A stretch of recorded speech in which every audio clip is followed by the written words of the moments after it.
It's all you, little homie.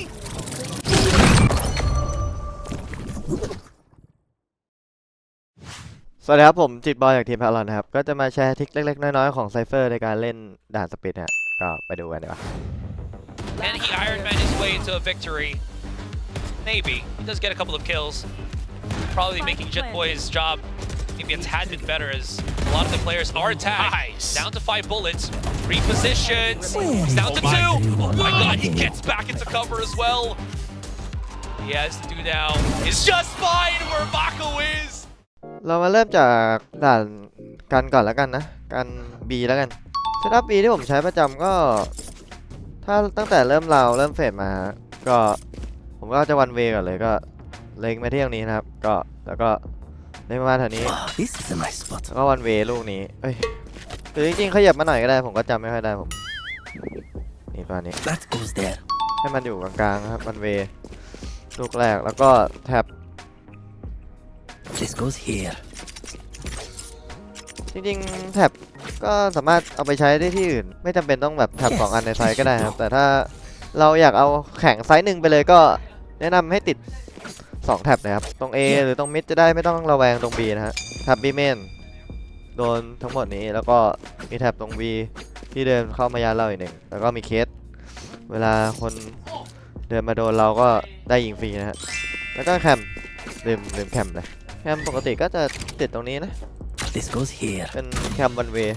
จะเห็นอีกฝั่งหนึ่งแบบว่าวันเวครับผมวันเวตีถ้าเราเห็นคนอย่างนี้เราก็พับเคสได้ครับแล้วก็วันเวยิง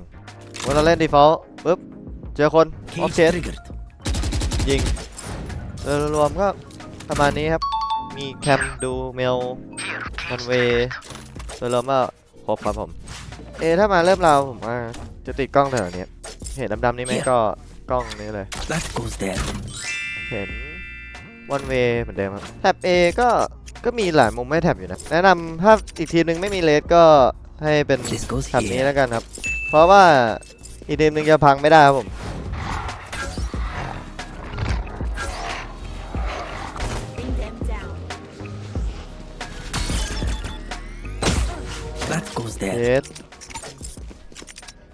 เคสไซส์ก็ได้ครับเคสนี้ผมก็แนะนำนะเคสเนี้ยว่าดีเลยเคสในไซส์ผมจะแบบแนะนำแท็บไปให้แล้วกันแล้วก็แบบเอาไปใช้ปรับปรุงเปลี่ยนเอาเองแล้วกันเพราะมันก็มีหลายแท็บอันนี้ถ้ารู้สึกว่าอีกทีมหนึ่งมีเลสเนตฮะก็เก็บไปเลยแท็บนี้ดีกว่าเพราะว่าน่าจะเบรกยากบางทีก็เบรกไม่พังเลยแล้วก็แท็บในไซส์เล่นในไซส์ประมาณนี้หรือถ้าเราแท็บอย่างนี้เราเล่นเฮฟเว่นก็ได้ครับแถวนี้ครับปลามันจะพอดีกับที่ออกมาเลยนะครับสมมติเห็นตีนคนออกมาแล้วปุ๊บพอปเคสเบรกแล้วครับอันนี้เราก็โหควันถ้าสมมติอีกทีมนึงเห็นเคสปุ๊บจะยัดเอเมนปุ๊บเรายิงทะลุเคสมันก็จะมีสโมคเฮฟเว่นแล้วปกติแล้วก็รอยิงทะลุอะไรประมาณนี้เอาไปเล่นได้ในแรงแนะนำแต่ถ้าส่วนมากในแข่งก็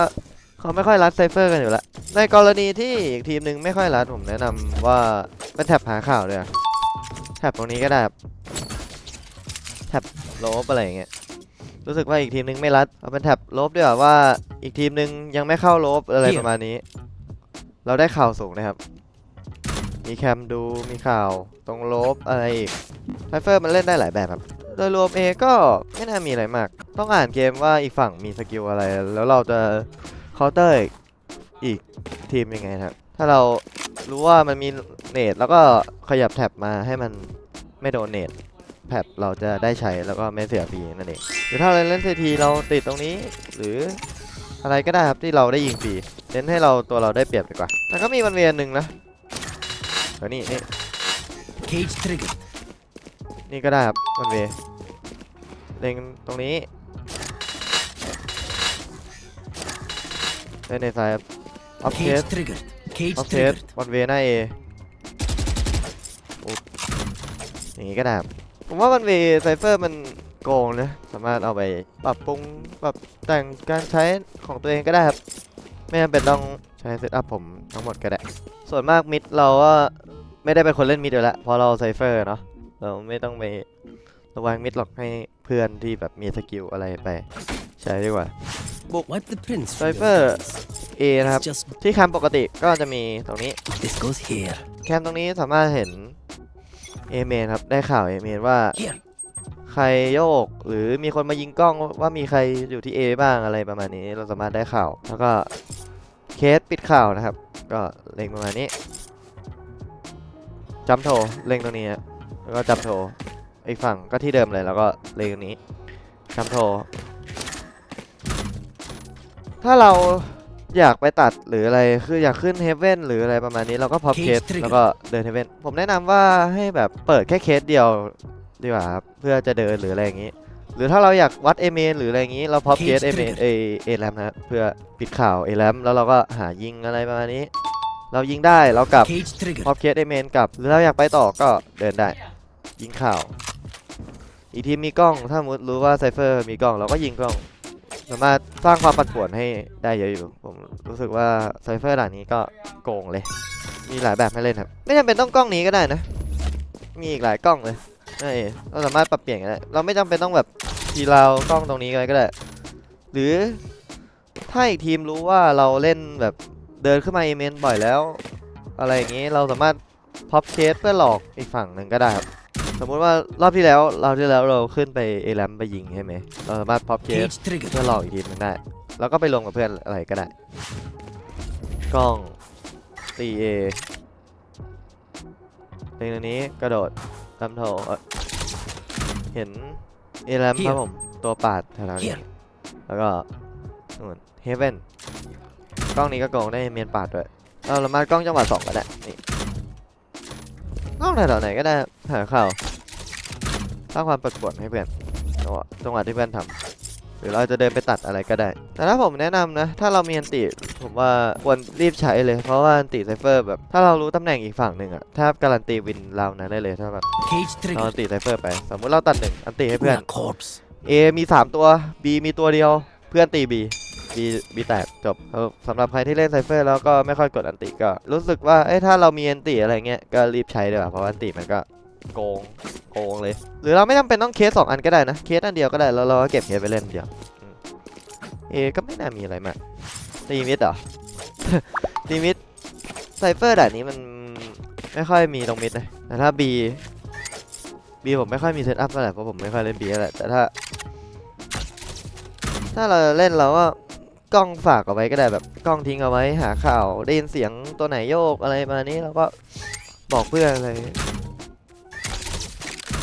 ดูมีเมนพีคว่าตัวอะไรถ้ารู้สึกว่ามันออฟจะปาดเราก็กล้องเข้าไปก็ได้หรือถ้ารู้ว่ามีออฟเราเคส Cage triggered. คนที่ออฟโหก็จะเล่นยากนิดนึงออฟโหปุ๊บโดนเคสเอ้าเฮียกูเล่นไงเนี่ยเล่นไม่ได้เคสปาซ้ายได้เรามานี่แล้วโบกทุกสกิลของไซเฟอร์มันโกงแทบทุกสกิลเลยถ้าเราเอาไปใช้ได้ดีน่าจะแบบมีประโยชน์มากคิดว่าสโมกเราได้ประโยช Cage น์ triggered. เราสามารถสโมกเซฟตัวเองอะไรก็ได้ไม่จำเป็นต้องเอาไปใช้ให้เพื่อนนะตัวเห็นแก่ตัว Cage ตัวนี้ trigger. เอาไปเล่นคนเดียวมีก็มาอันนี้ลืมอันนี้แท็บบีเมนไม่ค่อยแนะนำใช้นะแบบแท็บเนี่ยมันเพราะมันมาตรงนี้ได้อันนี้ถ้าเนี่ยได้ Wow, this is a nice spot. มันน่ามีคนโดดอะไรได้มั้งผมจำไม่ได้แต่ผมไม่ค่อยติดแท็บหน้าบี Don't get cozy. สมมติคนมาตุ๋ยจากนี่เราไปตีมิดแล้วคนตุ๋ยจากบีเมนเราก็แนะนำให้ติดแท็บตรงนี้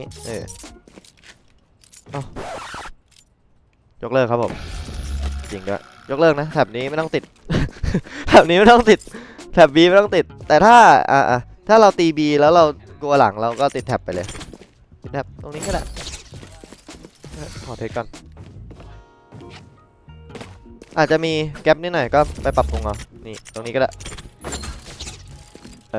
นี่แหละก็ตุ๋ยไม่ได้ละไม่มีแก๊ปอะไรให้ตุ๋ยละแต่ถ้าคนมาจาก B เมนก็ต้องระวังไว้เพราะมันตุ๋ยได้ตลอดโอเคeveryone โอเคส่วนมิดก็เพื่อนก็ตีแล้วก็